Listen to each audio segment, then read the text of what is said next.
Symbols. We're all familiar with them. There are shortcuts to vital information. That's why, to familiarize you with the movie rating symbols which will be used by this theater, we present the following guide for parents and young people. It is designed to inform parents about the suitability of movie content for viewing by their children. G, all ages admitted, general audiences. GP, all ages admitted, parental guidance suggested. R, restricted, under 17 requires accompanying parent or adult guardian. X, no one under 17 admitted.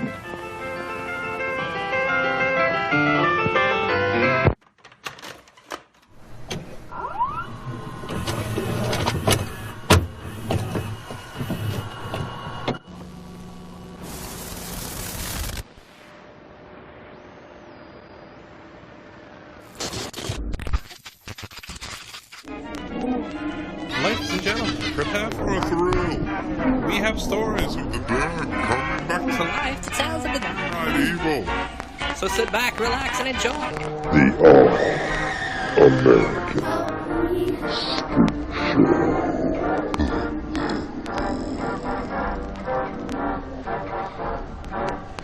Hello and welcome to yet another edition of the All-American Spookshow podcast. I'm Josh, and as always, I am joined by the Professor Smoke. What's up, everybody? And usually Will, but this time not so much. He's on assignment. So today it's going to be a little different than usual. We're not going to be discussing a particular movie like we normally do. Today I think we're going to, Smoke and I are going to take a little bit of a deep dive, if you will, into the history of the MPAA and film ratings. You know, how we got from, the beginnings when film first started, I guess, in the late 1800s, early 1900s, when they first started, all the way up to today, how we got there. I mean, we won't drone on and on about it for hours on end, but we'll just kind of give you a brief overview and some of our opinions on, on this matter. I guess with that, Smoke, I'll get started with this. These days, we know the movie ratings to be, you have rated G, which is for general audiences. You have rated PG, which is parental guidance suggested, which says some material may not be suitable for children. So, it's kind of up to parents, I guess. PG-13, which is parental guidance suggested, and some material may be inappropriate for children under 13. Then you go to rated R, which is a lot of the movies that we deal with here on the podcast, for the most part. Yeah, at least, right? At least R and above for the most part. A couple of PG-13 slip in from time. Yeah, every once in a while you'll get a PG-13, but for the most part, it's rated R here. And that stands for restricted, which means under 17 you have to be accompanied by a parent or adult guardian. And then there's the seedier side of NC-17, which is adults only, no one 17 and under admitted. My experience with all of this, with the ratings and stuff, is for 2 or 3 years back in the late 90s, early 2000s, I worked in a movie theater. And a good portion of that I worked in the box office, so you'd always have to remind people what the ratings were. And, if a 15-year-old was trying to sneak into a rated R movie, you had to run them out and stuff like that. I have a story about that too. Actually, that was one of my things I tried to do with the original Child's Play movie. Oh, really? Yeah, I tried to sneak into here in Orangeburg, where I'm from. We had 2 movie theaters. We don't have any now. Both of those are going out of business. But we had 2 movie theaters. I think one had 2 screens and the other had 4 screens. Massive, right? Yeah. So that made it. Multiplex. Yeah, so yes. And in the earlier days, like I'm talking about, like, I don't know, maybe mid-'80s, I remember being able to go to some of these R-rated movies, and they didn't crack down on it so much. Like, me and friends would go, hey, we want to go see, Friday the 13th, Part 6. Okay, here you go. Take your money. Okay, cool. No adult with us, nothing. Yeah. Then a few years later after that, there was a crackdown on all that type of stuff, of course, because they were, I'm sure, getting in trouble for just letting kids in, these R-rated movies and stuff. So, oh yeah. When I think those are all really. I honestly think it's kind of up to like whatever specific theater you go to and who's the manager. Because true. Yeah. So I had a manager that was a real hard ass about it, for a time, and then I would have a manager that was pretty much loosey goosey about it. As long as they seemed close enough to 17. It was what it was. You kind of let them do it, but. So I think it all depends. You could probably literally go from theater to theater, and it would be different as to how hard they enforce it. even True. today. Yeah. I know a lot of people would do the old buy a ticket to see Aladdin, Yeah. wink, wink, and then slide on into Yeah. the newest Conjuring or whatever. Yep. And that can be a little bit easier on these big multiplex type theaters. But at that time in that small theater I was in, you had the concession stand, which was the ticket booth also, was right there in the center. And you had two little small screens on one side and two little small. There was no hallway. It was like you just walk right there is the door to go into the room, to the theater.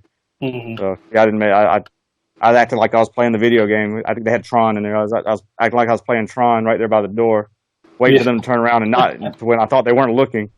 So I bought the ticket for some other movie, and my friends bought the ticket. They decided just to not see Child's Play. Mm. They weren't going to try and risk getting kicked out, I guess. So yeah, I was a diehard horror fan then too.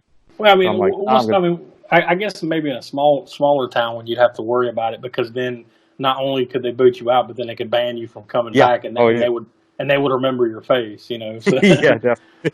Whereas, like, me growing up, near Charlotte and going to theaters in Charlotte, like the bigger theaters, like it was pretty easy, if you wanted to sneak around. Not that I ever did that, of course, but so yeah, I guess I'll throw it back to you then. Tell us a little bit of a brief history of from what you've done in your deep professor research. Well, before, of course, prior to the MPAA, MPAA, for those who maybe even hear the term MPAA but don't know or care, like, what is the MPAA even? It's Motion Picture Association of America. Jack Valenti, president of the MPAA. Before MPAA, there was a Hays Code, was kind of what the big Hollywood type studios, and Hollywood studios pretty much ran the movie theater business too, would release these movies under the Hays Code, which was basically a form of censorship. So certain movies that were put into major theaters, if it had something that was against this Hays Code, it would be removed or not shown in the theater. So it's straight up form of censorship, which a lot of the producers and people were against, and were rightfully upset about the movies either having stuff excised out of it or not being shown in theaters. So Jack Valenti, who came up with the MPAA ratings, put that in or put a motion for that to be put in place of the Hays Code, to where it would be a voluntary sort of. It wouldn't be. People kind of equate the MPAA, I think, with censorship in a way themselves, because kind of like you submit your movie to the MPAA and it comes back with a rating. Well, they don't say, you need to take this out. This scene where there has a beheading in here, that's got to go, or you can't get a R rating. They don't necessarily give you that. They send you the movie back and say, well, it can't be released in an R rating. I mean, or this will be an R rated, or it'll be PG, or it'll be PG-13, whatever. And then the filmmakers would have to decide, kind of what they thought was in question, sort of.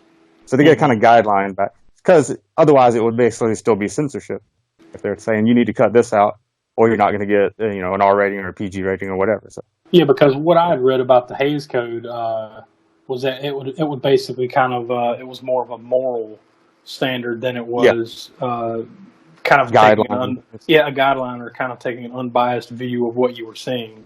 Right. Yeah, and everybody's views of morality are different as far as whether you're taking it an extreme, religious reaction to something, or whether it's your own personal beliefs on all this. So yeah, they wanted to put something in place that would not censor movies in that way, but would give guidelines to parents to say this movie we believe to be acceptable for kids of this age, or it's not acceptable, or Now the timeline of this though is interesting, because like from what I could tell, like basically the Hays Code was kind of a thing from the 20s, from the 1920s.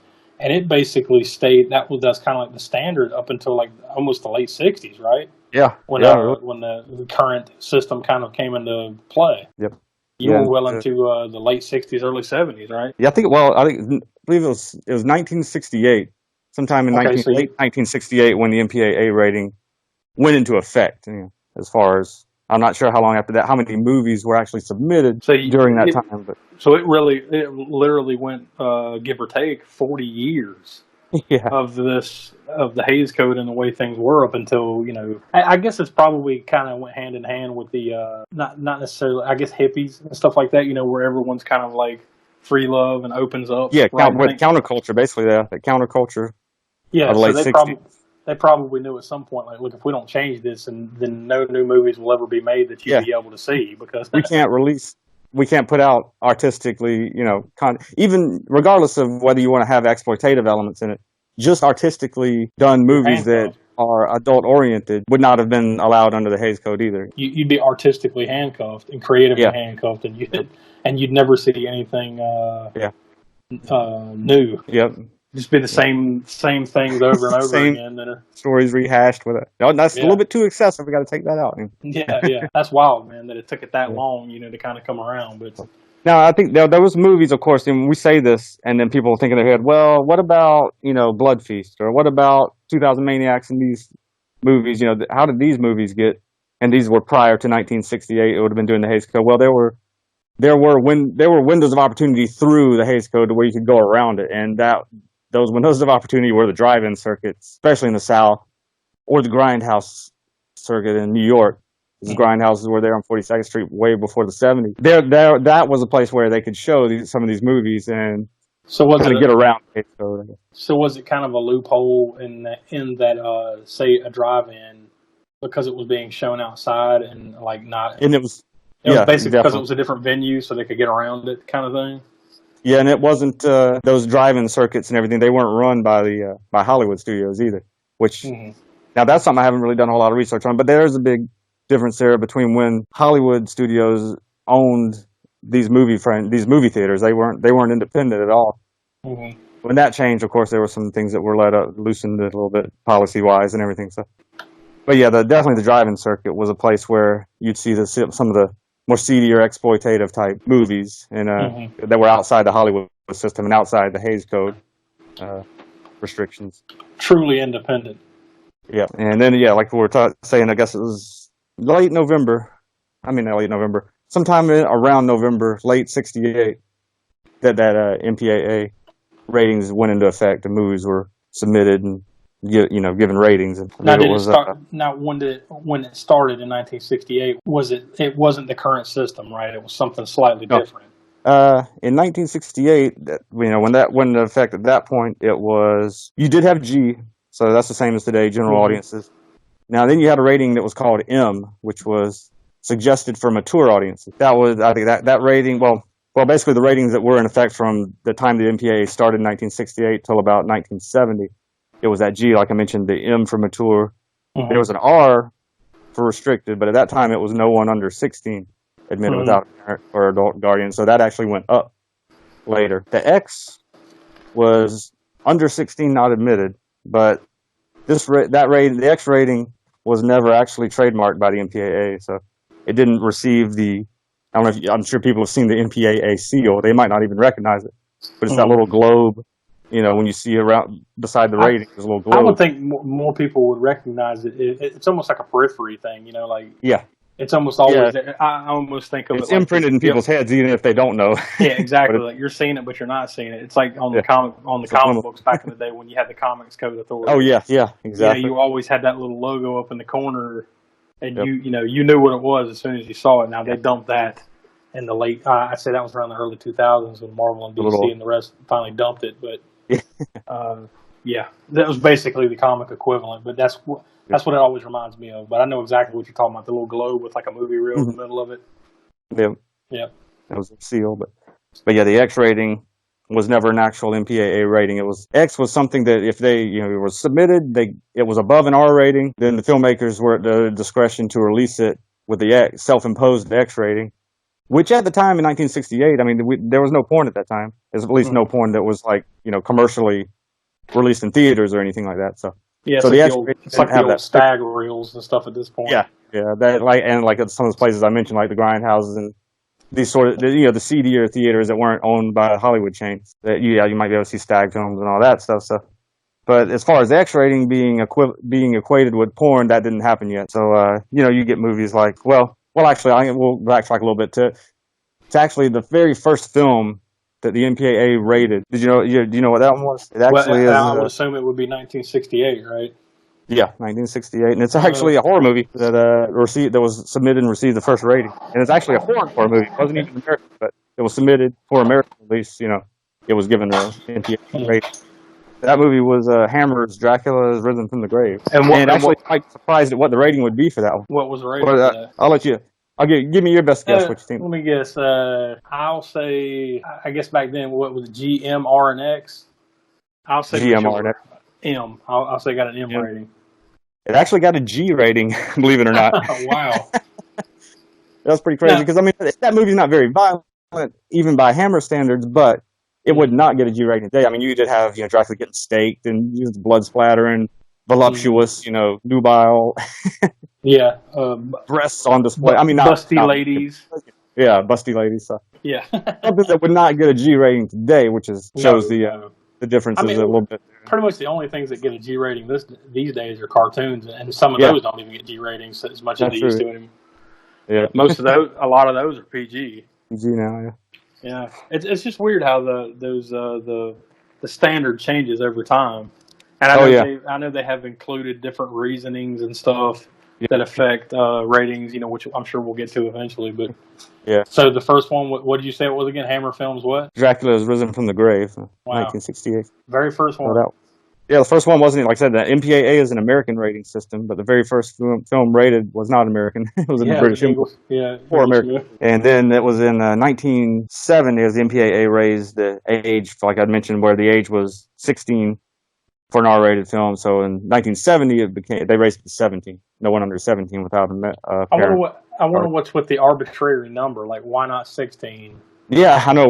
Why did they all of a sudden decide, 16 is not quite old enough. We're going to raise it. Yeah. I mean, I guess it's just the same debate between smoking and drinking and stuff. True. 18 to 21, but yeah, it does seem like an arbitrary. Let's make it 17. True.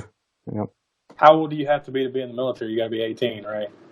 Yeah, 18. Yeah. So and you can actually be. When I was actually in the military, I was in the Navy.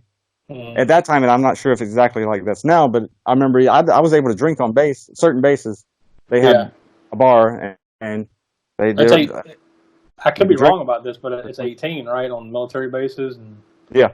Yeah. Or at least it was. I mean, I can't speak for what it is necessarily now, but when I was in, it was. And that was in 92 to 96. Well, it makes perfect sense to me. I mean, if you're going to ask these guys and ladies, too, if you're going to ask them to defend the country, you should at least let them go get a Budweiser. Exactly. Yep. and I guess they agreed with that.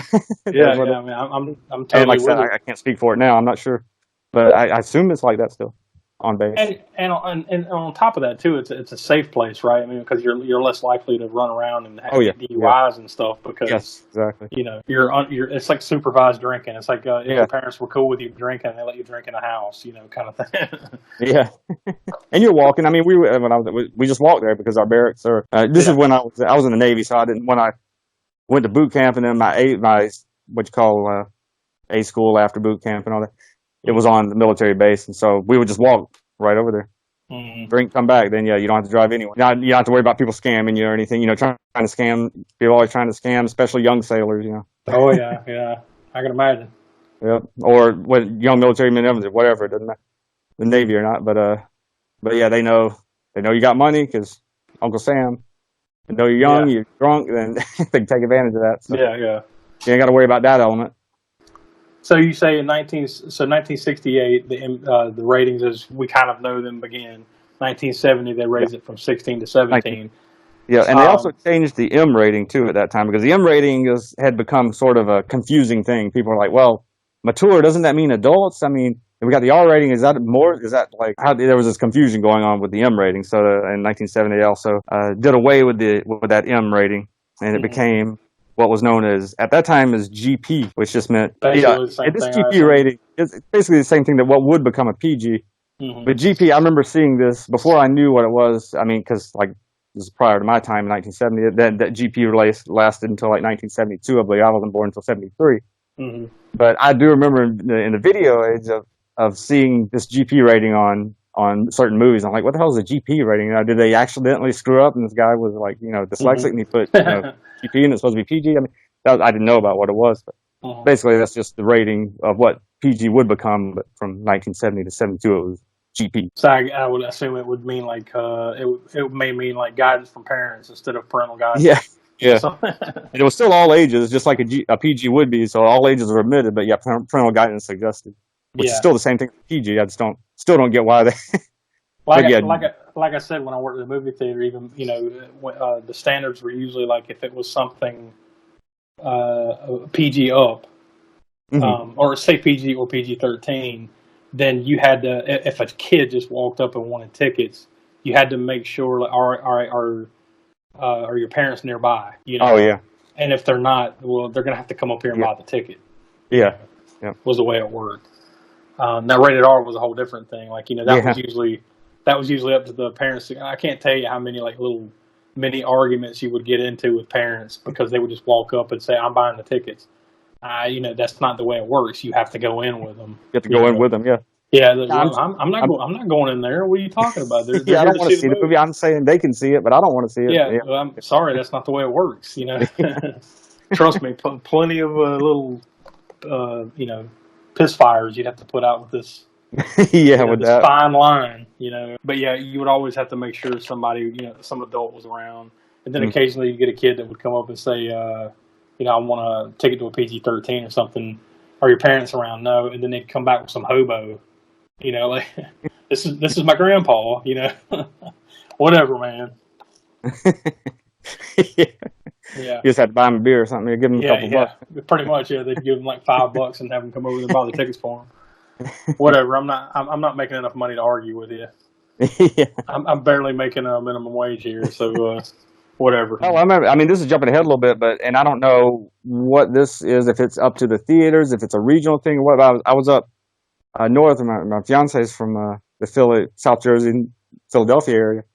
And we were at a theater up there, and they didn't allow kids in with whether they were with parents or not for R-rated movies at a certain time, and it had something, I don't know, something to do with certain like parents bringing like really young toddlers in there because the parents wanted to see the movie and they didn't care whether their kids were in there with them or what, and it was disrupting the movie for others. I don't know if that's the once again that could be one of those arbitrary theater things too. Like whoever's running the place, they might have their own little mini set of rules, or maybe the company that owns that particular theater chain, whatever, there may be some other circumstance at play there. Or for all we know, it might be some town ordinance or city ordinance or county, or you never know, man, where you go. Just like, towns are like, we like the Hays Code. Well, we had censorship and all that stuff. We aren't even going to allow any kids in these R-rated movies. Yeah, parents are not. It's like Walmart when they sell the edited CDs and stuff. Oh yeah, yeah, and that was worse I remember back in the late '80s, early '90s at Walmart. They wouldn't even carry a lot of music CDs. Like you wouldn't even see some of the Metallica CDs that you see. Yeah, I remember Metallica CDs in Walmart back then because they were, very, very kind. Anything that would get a parental guidance sticker on it. Not parental guidance. What is that called now for? The parental advisory. Parental advisories. Yeah. And don't even get me into that. That could be a whole other show. Music with Tipper Gore and the PMRC in the 80s. And all that stuff. But yeah, anyways, if it had a parental advisory sticker on it, they wouldn't even carry that in Walmart back then. Mm-hmm. So they did slacken up. Walmart, to me, has always been kind of arbitrary about what they're cool with.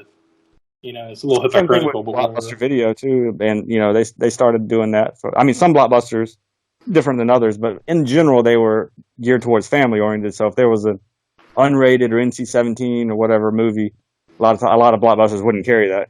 There's carry with the R-rated version. Yeah, see that's censorship on a whole different level to me. Like when you change the music or you change the movie.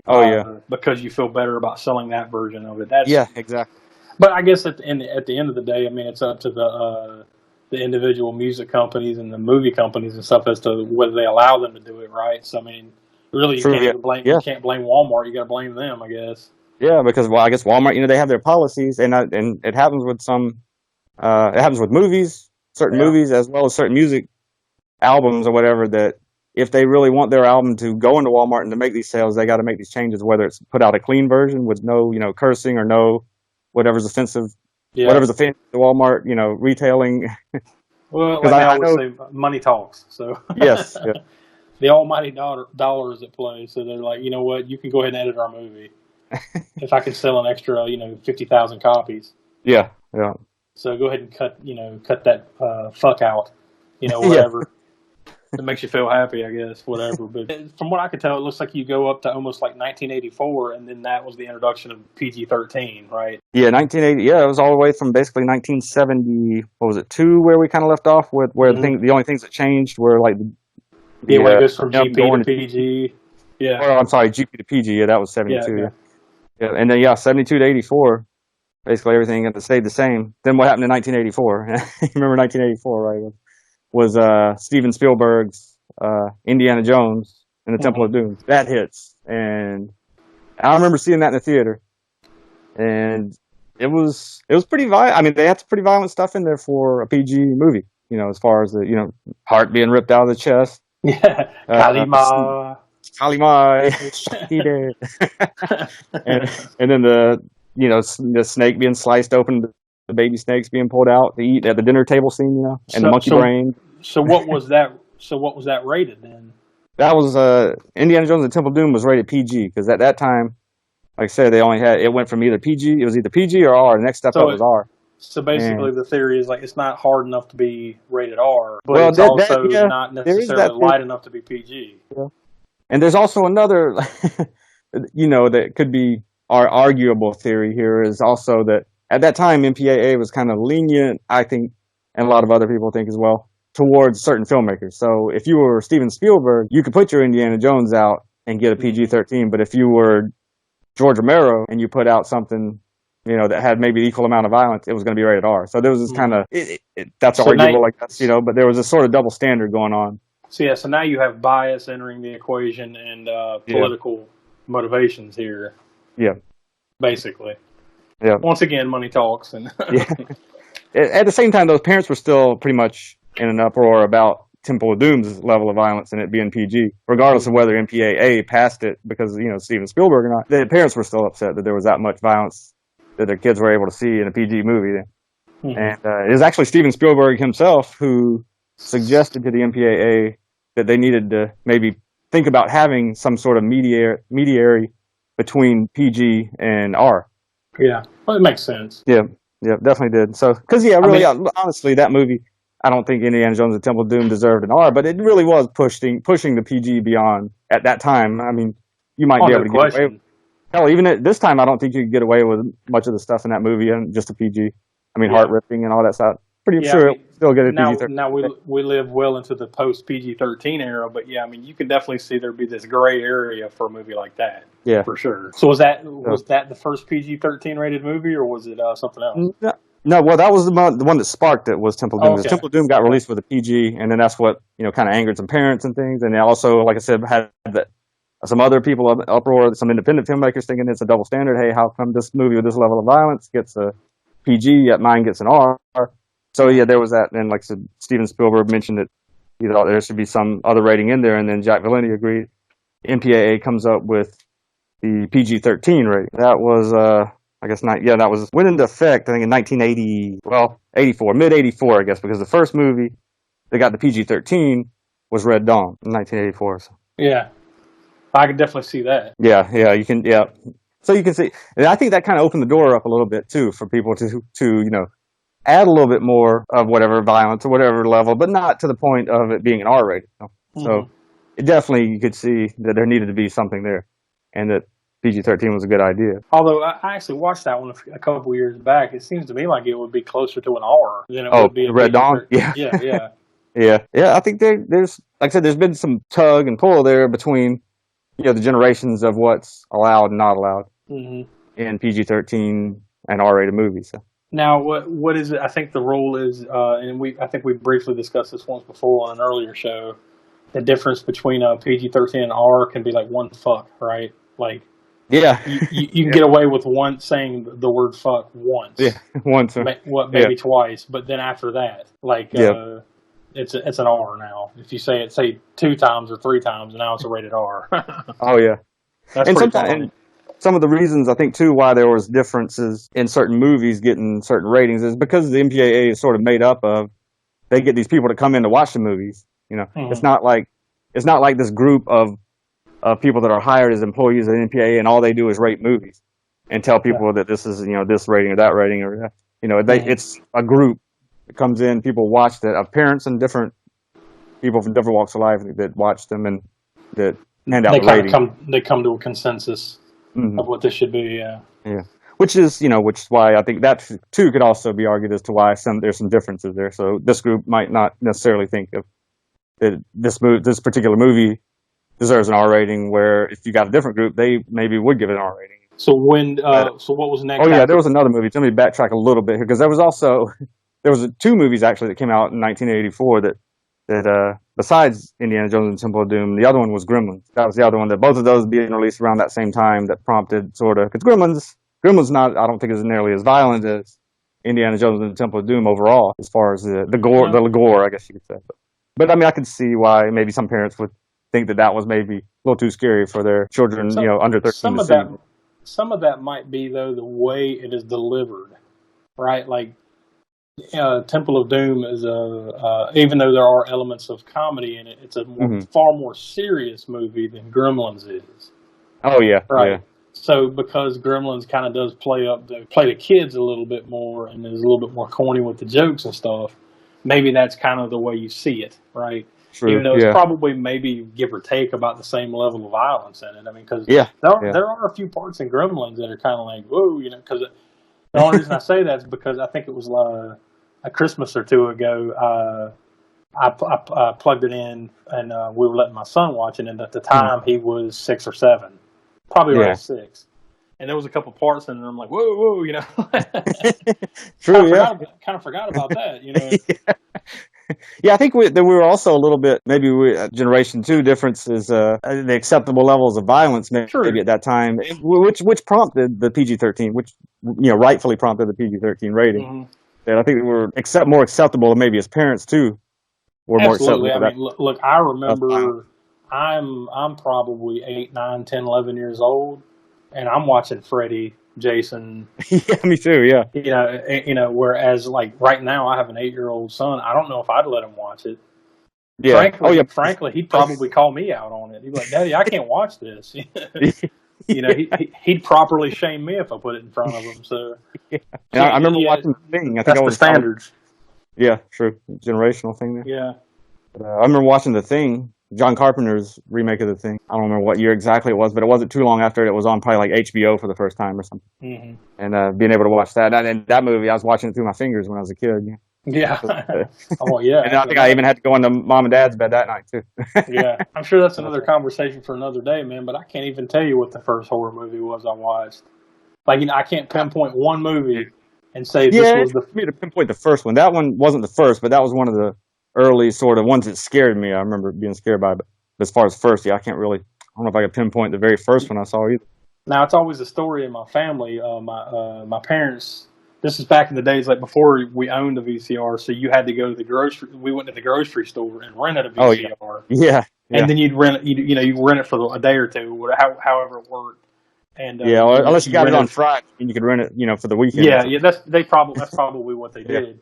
And they would rent a handful of movies, and they got their hands on one way or another. They got their hands on Texas Chainsaw Massacre, and me and my brother, they put me and my brother to bed, and then at some point my brother got up and snuck in there and started watching it. And started watching it like behind the couch as they're watching Texas Chainsaw Massacre. Yeah, I can remember. And then and then he starts freaking out, and then so that's always a family story that he snuck in and watched that and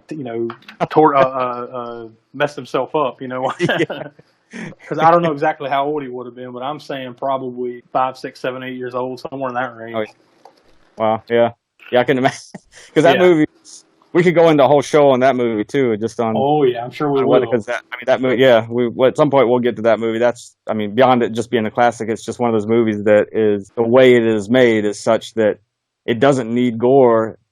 Even though there's a little bit of violence and blood in here, there's not a whole lot, but it's terrifying. It's not as much as you would think. Like, you always hear about this movie.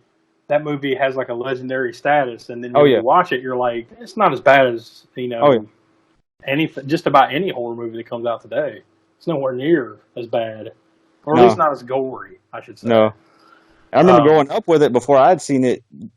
It's kind of like that game of, remember when school teacher, we have a game where, okay, you whisper in somebody's ear and they whisper to the next person, they whisper to the next person. By the time it gets to the last person, it's totally different. Yeah, the fishtail. Whatever the line is. Yeah. it's kind of like that. I remember.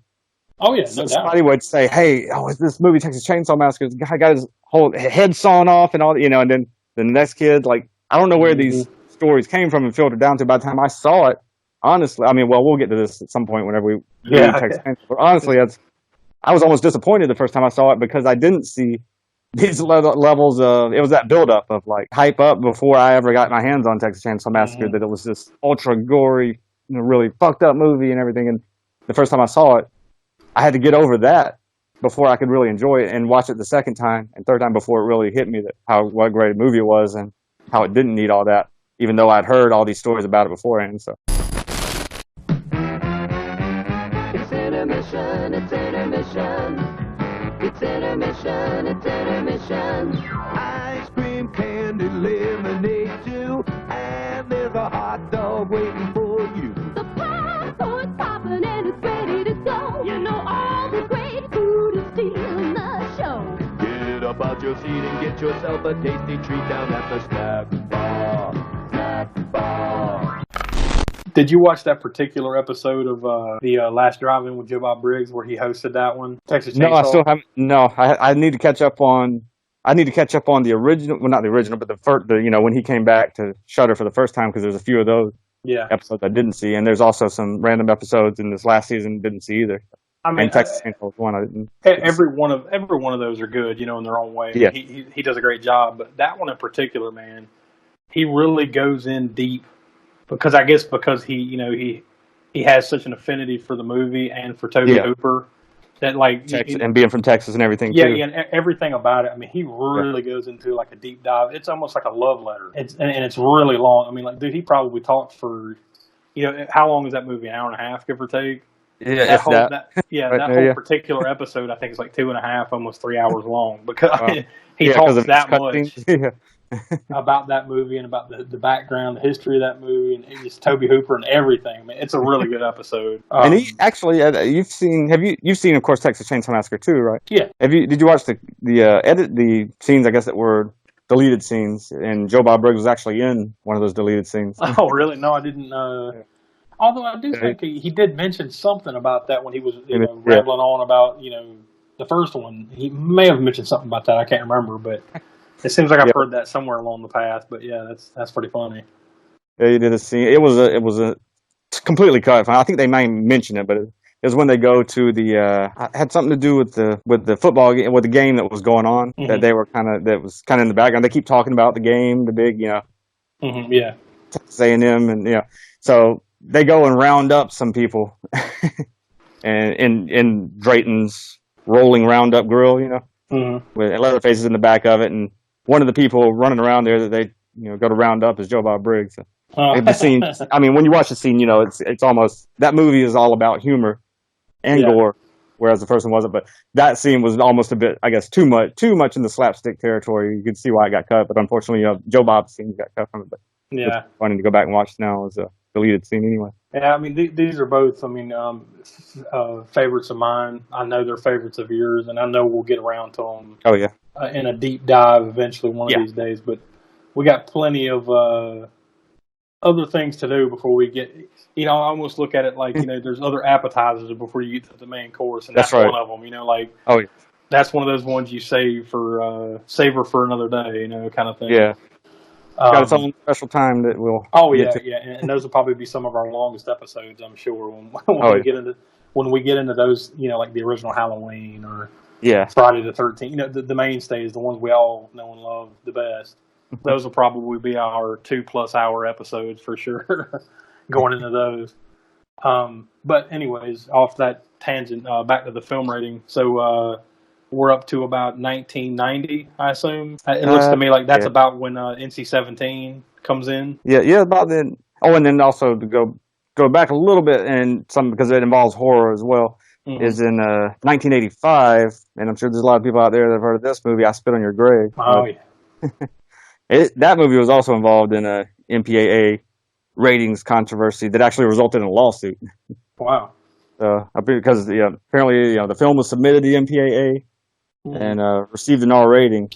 So, but however, after receiving the R, then this is like some some prime stuff here. After they got an R rating, the filmmakers went back and put these violent scenes back into the movie and released it that way. Oh. So basically, they submitted this self-edited movie to the MPAA. They got an R rating. They get the movie back. They put the violent scenes back in and released it as an R rating. Ooh. They not too happy about that.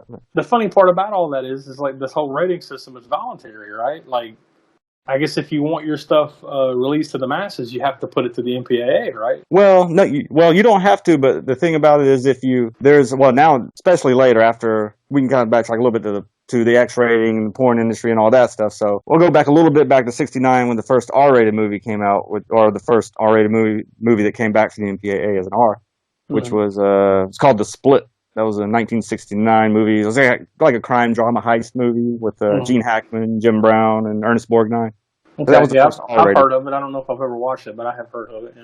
Yeah. Actually, I haven't. I've known the history of it, but and knowing the history of it, I don't know why I haven't gotten around to watching it yet, just to see what the first R-rated movie was all about. Yeah, I haven't seen it either. Then I guess the first X-rated movie. Debbie Does Dallas. Yeah, Debbie Does Dallas again. Yeah. No, that'd be. No, it was a De Niro film, though. God, I can't think of what. I mean, it's way before, or good bit before Taxi Driver. It wasn't Taxi Driver. Early. This was the first X-rated movie you said that you're talking about? The first X-rated movie. It was a movie that had De Niro in it. I think it was called Greetings. That was the name of it. Greetings. Brian De Palma, directed by Brian De Palma, and starring De Niro, very young De Niro. Mm-hmm. So, and it was rated X for sexual content at the time, not porno. At this time there wasn't really a term for porn or whatever. So more sexually explicit than any of the other movies or commercial movies that were released at the time. So it got the X rating. But again, though, the X rating is not an MPAA rating. Actually, it's sort of it's a voluntary thing. Then the MPAA gives out R rating. That's what's sort of that gets their seal of approval. But anything beyond that is up to the filmmakers whether they want to release it as at that time release it as an X, or they could release it unrated. But the thing with that is there were a lot of theaters who wouldn't carry a movie if it had anything above an R rating. So if it were an X-rated movie, or didn't have a rating, then it was kind of up to the theater's discretion whether they would carry it or not. And many of them wouldn't. Also, many newspapers wouldn't carry advertisements for movies that weren't R-rated or below. So that was kind of a stigma there. So now it leads you back to the grindhouses and the drive-ins.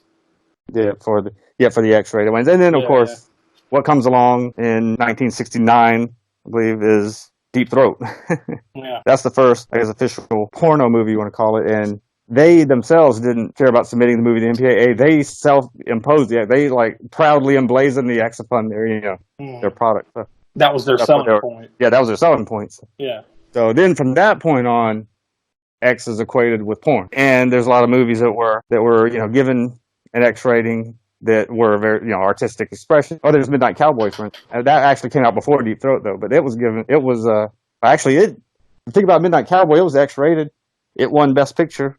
And people say, it's the only, X-rated movie to win Best Picture. But technically, they didn't actually submit it to the MPAA. So it would technically be more, it would be unrated as opposed to X-rated. Well, they self-imposed the X on it, but again, remember, this is before porn, so there was no stigma with X at that time. So they're using it as a selling point, like, hey, come and see this thing that they don't want you to see, kind of thing. Yeah, well, and it was also where the filmmaker didn't tell the producers that, hey, I want my movie to come out the way I want it. I don't want anybody's hand in it besides me if it comes to editing it. And the producers agreed with that. So they said, okay, we're not even going to bother going through the process of the MPAA. We're just going to put it out there, self-impose that X rating ourselves, and see what happened. And what happened was that movie blew up. It was huge, Yes.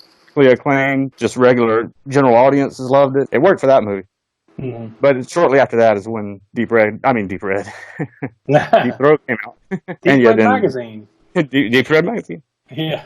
Deep Throat came out, and then that pretty much equated X with porn at that point on. So then newspapers, movie theater chains, they definitely weren't carrying X-rated movies because they had equated it with porn as well. So that kind of stagnated any movies above an R rating, regardless of their artistic, content or not. You pretty much didn't see anything much related to, above an R rating in commercial theaters. So then we go from 1984 with PG-13 to 1990 with NC-17. And NC-17 was it was supposed to be. It was something that the MPAA was deciding they were going to reclaim the X rating, I guess you could say, to make it legitimate again. So they knew that the X had the stigma of porn behind it. So, and also, there was some more porn filmmakers out there decided we're going to go beyond X to triple X.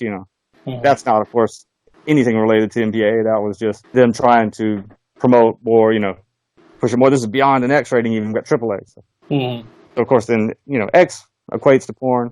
So MPAA says let's make something that we can people can put out there that might be above an R rating but still has artistic merit. So they come up with the NC-17. Problem is though, that theater chains and newspapers still wouldn't carry ads or carry the movies if it was above the R rating, because they still equated anything above an R rating with exploitation or just adult filmmaking that shouldn't be carried by commercial theater chains. So they still had a stigma even though it was NC-17. Yeah, I was just briefly looking at this article that I had pulled up here. It said Midnight Cowboy was X-rated, but also A Clockwork Orange was X-rated. Oh yes, yeah, I forgot to mention Clockwork Orange too. Yeah. But it also says we're understood to be unsuitable for children, but non-pornographic and intended for the general public. So, like you said, you're on that fine line right there during that time period, late 60s, early 70s. And the thing about, like I said, Midnight Cowboy is we're not sure what that rating would have been because it never got submitted to the MPAA. They just didn't submit it. So it very well could have been that the MPAA would have given them an R rating for it.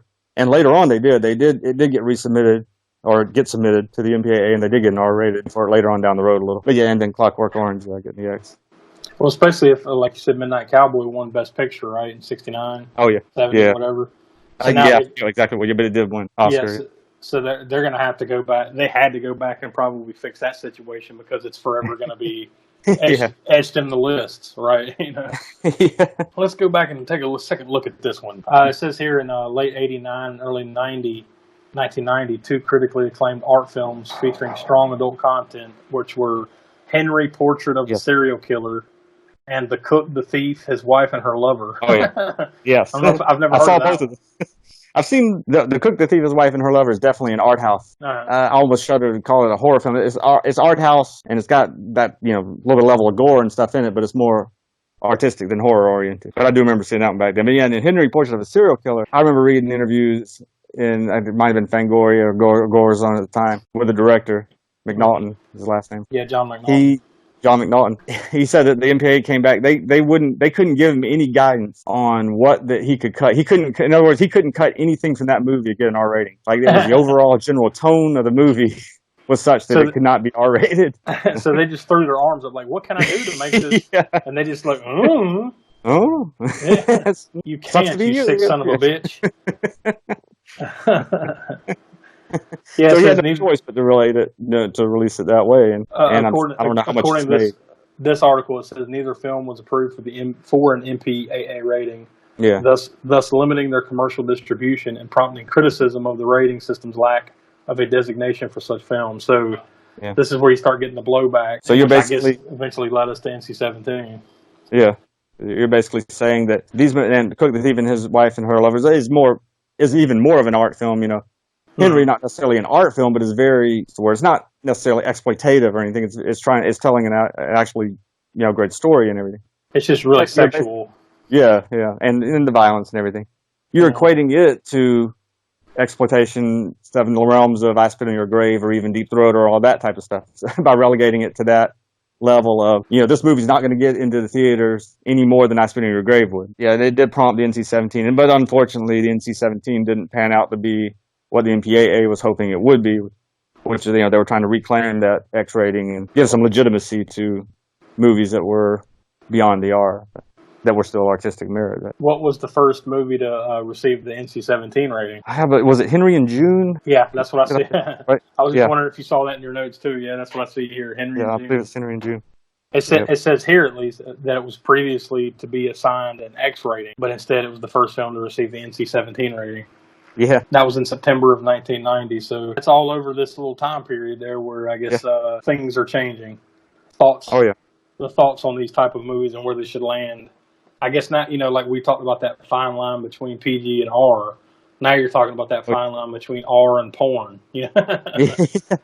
And see, and growing up, and being a huge horror fan in the '80s, coming on in the mid and late '80s and everything, there was definitely a double standard going on there at that time. Like, say, if you compare the first Friday the 13th, or even the second Friday the 13th, or even the third Friday, even the fourth Friday the 13th, you get up in there, fifth Friday the 13th, there's pretty decent levels of gore, and there are slasher movies, splatter movies. You expect the gore, it should be there, and it is there. You get to part 6. I love part 6. There's a little bit of difference you can notice in the level of gore versus the ones that came before it. By the time you get to part 7, it's almost bloodless. And part 8, forget it. Like you hardly see drops of blood. I mean, and it all, I think, this is just coming from me, growing up in that era and everything too, and seeing it, reading it in Fangoria and Gore Zone and all these magazines. It was like this crackdown on, slasher movies by parents, religious organizations, all these things that. Well, there were a lot of them in that time period. You're talking from probably 85, 86 up until 90, 91, right? Something like that. Yeah. There was a lot. And that wasn't even the heyday of it. I guess you'd say the golden era would be from like 1980, 79, 80, up to like 84 or so is the golden era, you say, of slasher movies. And then, and then there was that inundation after that. That's what I was about to say. Now, I think there's a difference now between the golden era where these things were coming out and they were good. Yeah. Versus later on when, now you're in part 5, 6, 7, 8 of these things. And now it's clearly a cash grab and they're not as good as they once were. True. And even the stuff they were more mainstream by then. Yeah, they were definitely more mainstream. Yeah, and that's then, probably why Freddie had a friggin' like 1-900 number by this point, Yeah. That's why parents, I think, were in their uproar at that point. Okay, why is this child killing, slasher killer, why are they cheering him on? Why has he got this hotline? And why are they, what is all this going on? Yeah. Why are these kids cheering Jason? Once they figure out who Freddy is, that he's pretty much probably a grab ass who, was diddling kids and got busted by the neighborhood parents and burned to death. Why is my kid calling this 1-900 number for $1.99 a minute? Yeah, I think that did play a lot into it then. So then they pretty much gutted, no pun intended, the horror movies, slasher movies that were coming out. Yeah. Where, and again, if you compare that Friday 13th Part 7 to the remake of Friday 13th that came out back in 2000, was that 2009? Mm-hmm. Whatever that was, that remake. There was a lot more gore by that time. Like, standards led up again where, what's acceptable in an R-rated horror movie these days is way more than what was acceptable in an R-rated horror movie, and at least in the 90s. Late 80s and in the 90s. Not to get into a deep dive on that part of things, but it was that conservative mindset of the mid to late 80s, that the Reagan era, and like you said, Tipper Gore with the music and stuff like that. I mean, they were really cracking down on stuff. Oh, yeah. And you had the whole satanic panic. You remember that? Yeah. And the overboard, I guess, or over the top sort of attacking of all that type of stuff, heavy metal, horror, punk, even hip-hop, when hip-hop started coming along, was not the... That sums it up nicely, calling it the satanic panic, because that's exactly what it was. It was everything's the devil, And I know that's for you younger listeners, that's probably hard to imagine for you guys these days, but that's just the way it was back then. Like, if you had to hide this shit, man. Like, Oh yeah, yeah. If your parents weren't cool with it, man, you had to hide everything. Yeah, because I had to. My dad was a musician. He was a drummer in 60s and stuff, and I had it a little bit lenient as far as like Kiss, they bought me a Kiss record when I was 5 years old. I was listening to Kiss rather than Hi Ho the Dairy or whatever.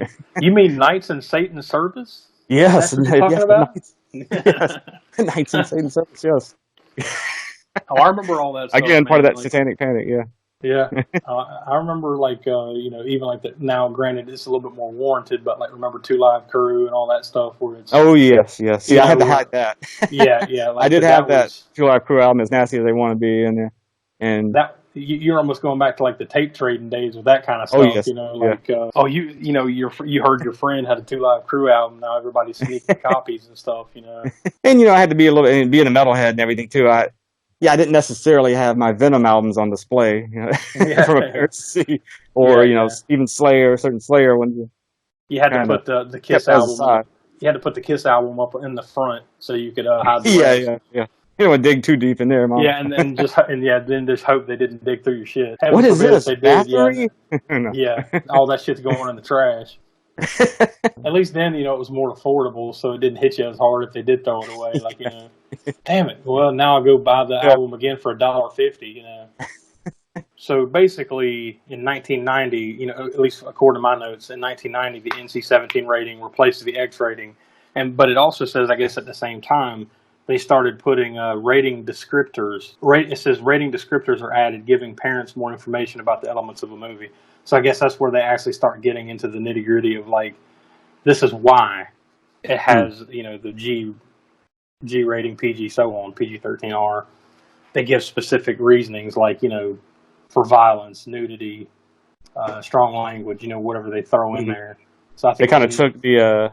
I remember. I don't remember how far back. It was back before these, the more modern movie ratings where they do put all those descriptors in there. I remember HBO and Movie Channel used to do that.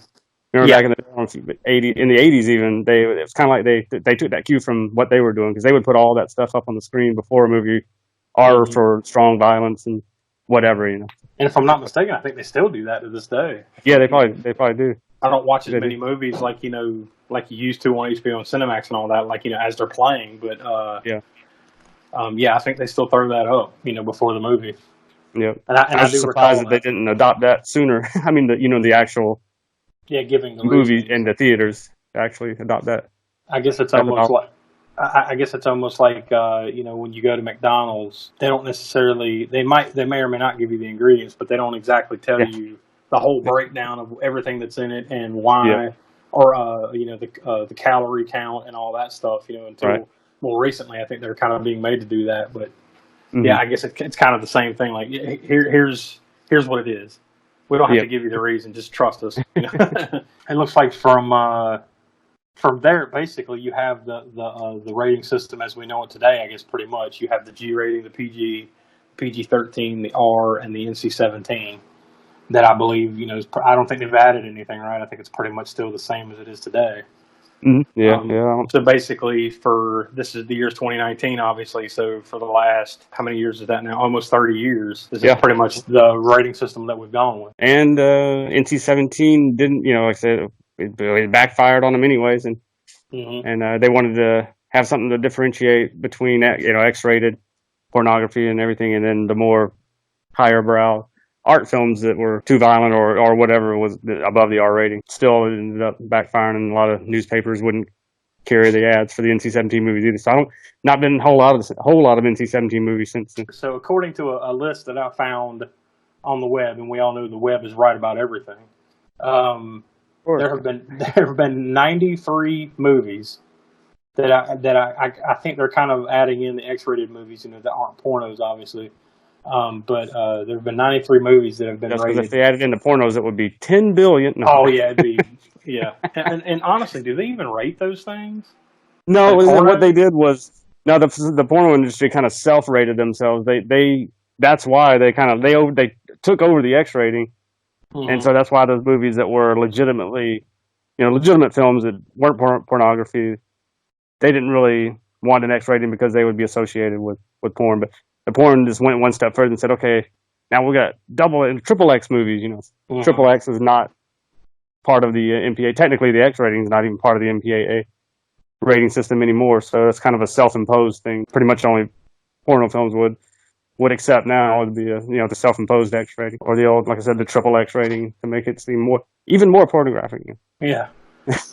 According to this list that I found, and this is actually I'll go ahead and reference it. It's on IMDb. It is the most exhaustive list of movies that have been rated NC-17 since the rating began in 1990. Included on this list are movies that have an NC-17 rating, movies that were initially rated NC-17 and then re-rated R upon editing or appeal, and then movies that were initially rated NC-17 and then were withdrawn from the rating procedure and distributed as unrated. So that list has 93 movies, including such movies as American Psycho, which obviously would have been re-edited or changed because it's rated R. Right. Everybody's favorite movie, Back in Action. Yeah.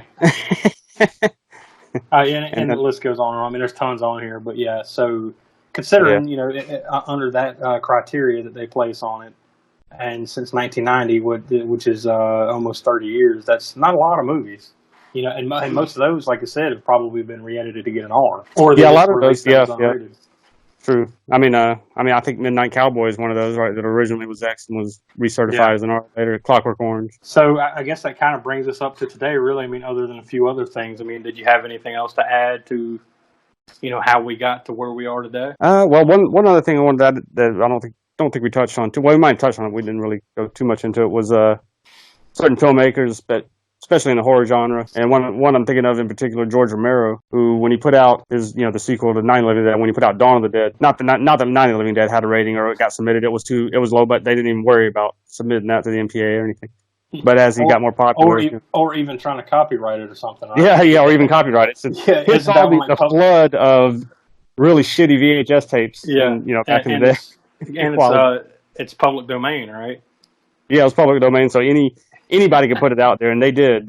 I remember trying to find a decent copy of that movie on VHS for a few years, and of course you weren't going to find it at Kmart. You go to Kmart, it's going to be I don't even think it was Good Times Video. I can't remember right now what some of those are, like, really cheap. I mean, like, literally anybody with a I remember I used to subscribe to a magazine. I want to say it was called Total DVD or something like that.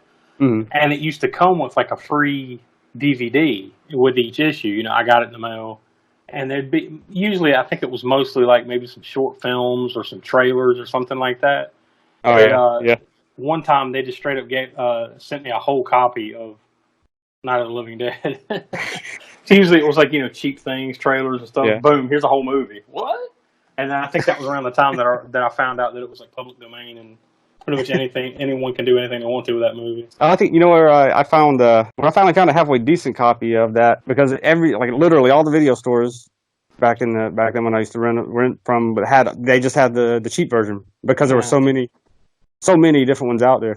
Because of the public domain issue that all of them were cheap. So Kmart and all that. Before I finally found an actual decent copy was when I was going to school for communications in our master control department or whatever, where we had a bunch of reels there because this place had an actual functioning PBS station, and they had like a whole bunch of old reels, 1-inch video reels, in their library that they weren't even. I mean, it's been a while back since before when they used to air those in the late nights, but they still had them all archived in there. And they had a nice pristine copy of Night of the Living Dead. Nice. So I had to dub that off. Yeah, I was about to say. This is before DVD came along and stuff. So. Yeah. So you're actually you dubbed off an actual halfway decent copy of this movie.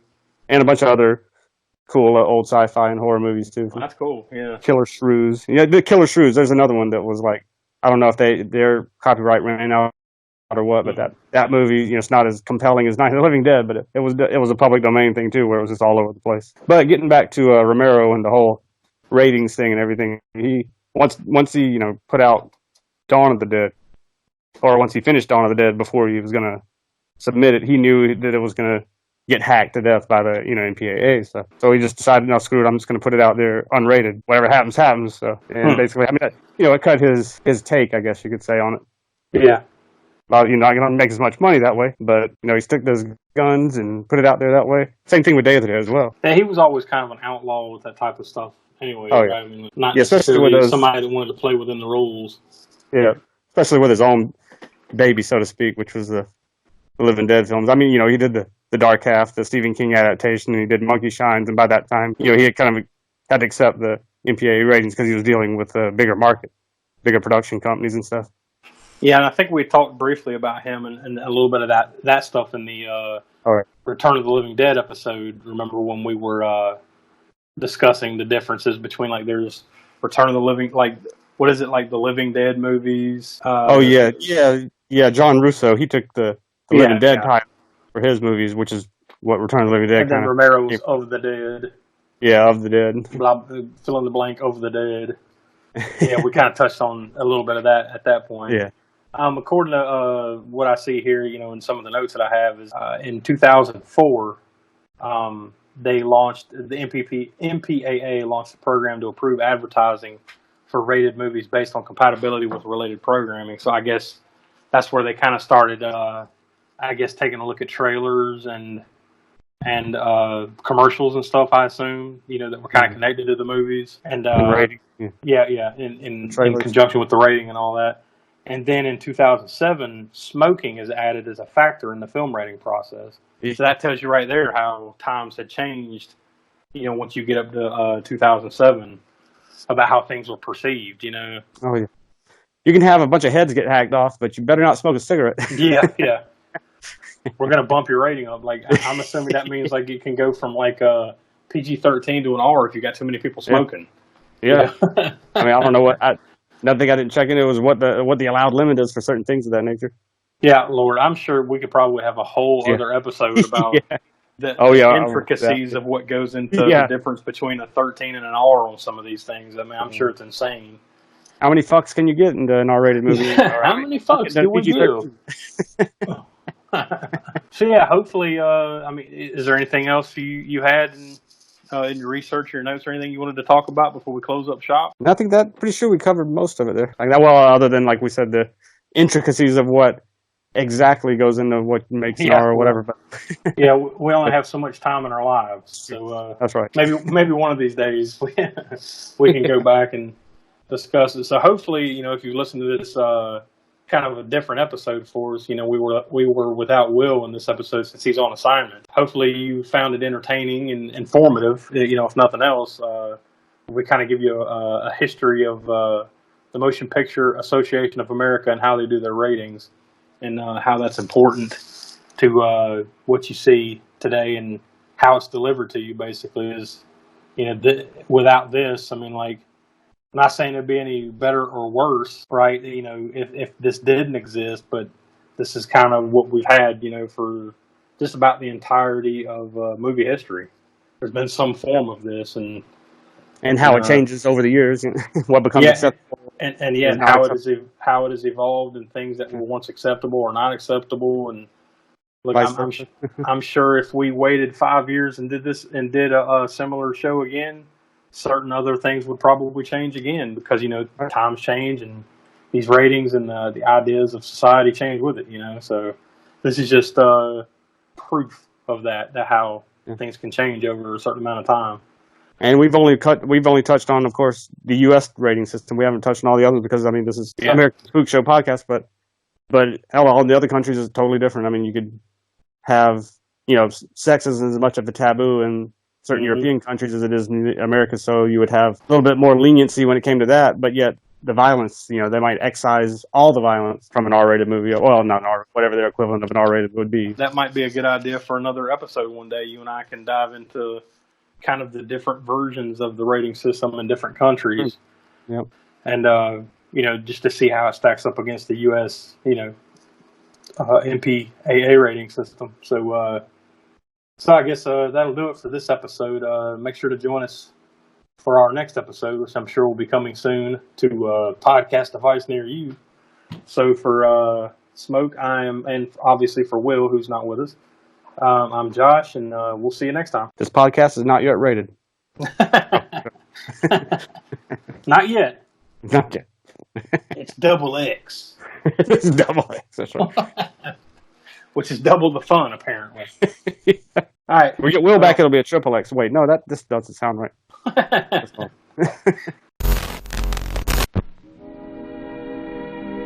And now, folks, it's time to say goodnight. We sincerely appreciate your patronage and hope we've succeeded in bringing you an enjoyable evening of entertainment. Please drive home carefully and come back again soon. Good night.